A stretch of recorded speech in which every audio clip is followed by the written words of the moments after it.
happened with me with this film. So I accepted the film, and I was really excited to take this, and I loved the idea, and I was reading it, and I gotten probably 2 weeks into my preparation for the film, and my father was diagnosed with cancer. And I was like,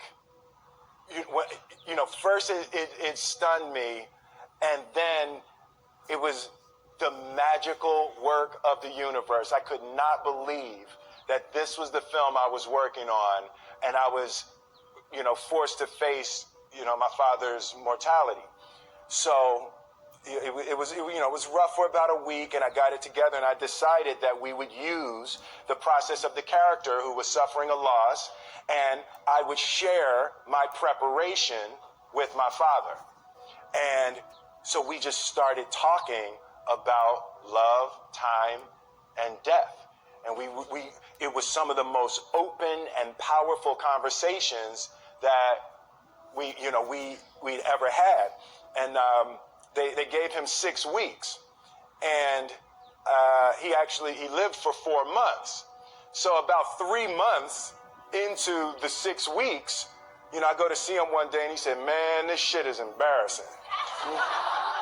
And I said, "What, Dad?" He said, "Man, you tell everybody you gonna be dead in 6 weeks. 3 months later, you still hanging around." Miss that, Dad. Yeah, I know, right? But it was so beautiful, and we got to a place that we were talking open and comedically and really. I think I was able to embody the ideas of the loss and also the redemptive quality of the pain. The loss is bound to joy. Like pain and suffering are bound to joy. The being able to survive something is actually a big part of being able to find that next wave of joy. You appreciate smaller things, right? Like, it was so magnificent for me. My father died on November 7th. But it was so powerful for me to be cleansed of box office. Like, I don't need the box office to be huge on this film. I don't need to win any awards. I just don't care. It was the film that I worked on that I was actually able to comfortably and beautifully say goodbye to my father. And I hope that this film embodies a bit of that, so other people who are experiencing things like that will be able to use it in that way, and it can potentially be helpful and help someone else. So it was powerful to be cleansed of the foolishness of the game of numbers and awards and all of that type of stuff, to actually be able to create a piece of art that legitimately I just want people to see and hope it can be helpful and transformative in their lives. You're talking about perspective. Perspective, absolutely. Yes.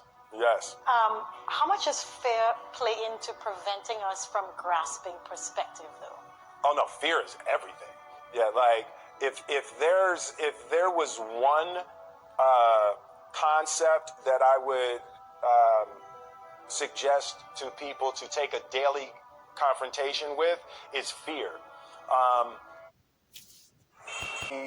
The problem with fear is that it lies, right? So fear tells you, hey, if you say that to that girl, she's going to know she has you, and she'll never really be attracted to you if she knows how much you attracted to her.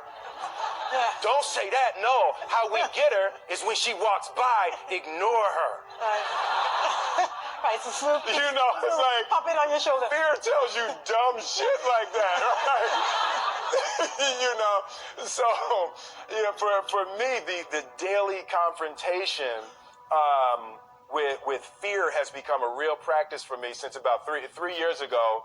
I went skydiving in Dubai, right? And skydiving is a really interesting confront with fear, right? So I gotta stand up. I gotta stand up. All right. So all your friends, what happens, you go out, I dropped my thing. So what happens is you go out the night before and you take a drink with your friends and somebody says, yeah, we should go skydiving tomorrow. And you go, yeah, we'll go skydiving tomorrow. Yeah, yeah. And you go, yeah. And everybody goes, yeah. Right? And you go home you by yourself, you're like, Right? You're like, well, yeah, I mean, they was drunk too. Right? So maybe they not, maybe, I mean, we don't have to go. We don't have to do it. So then that night you're laying in your bed and you just keep, and you're terrified. You keep imagining over and over again jumping out of an airplane and you can't figure out why you would do that. Right? And you're laying there and you have the worst night's sleep of your life, but you still have the hope that your friends were drunk. Right? So you wake up the next day and you go, down and you say where you were going to meet and everybody's there. You're like, oh, shit. All right, cool. Right? So you get in the van and you don't know that your friends had the same night that you had because they're pretending like they didn't. They're like, yeah, man, my uncle's a Navy SEAL and, this is going to be great. I've been looking forward to this. And you're like, oh, my God. And your stomach is terrible. You can't eat and everything, but you don't want to be the only punk who doesn't jump out of this airplane. So you get there, and then you have this safety brief. And you're standing there, and the guys will tell you, well, if the chute doesn't open, what's going to happen is you're doing, well, why the hell, what could happen?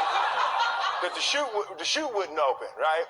So you do a thing, and what you do is your first jump, you're attached to a guy who is going, he's going to walk you out. So you go, and you get there, and there's an airplane, and nobody's stopping. Everybody's still going.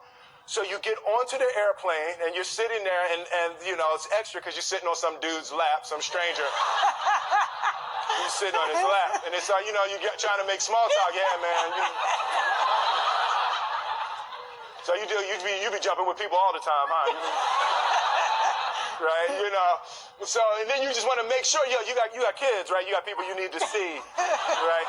You just want to make sure he's serious, right? So you get in there. So everything's normal. So you fly and you go up to 14,000 feet, and you notice there's a light. It's red and it's yellow and green, right? So right now the light's red. So then you start thinking at some point the light's going to go green, but you don't know what's going to happen, right?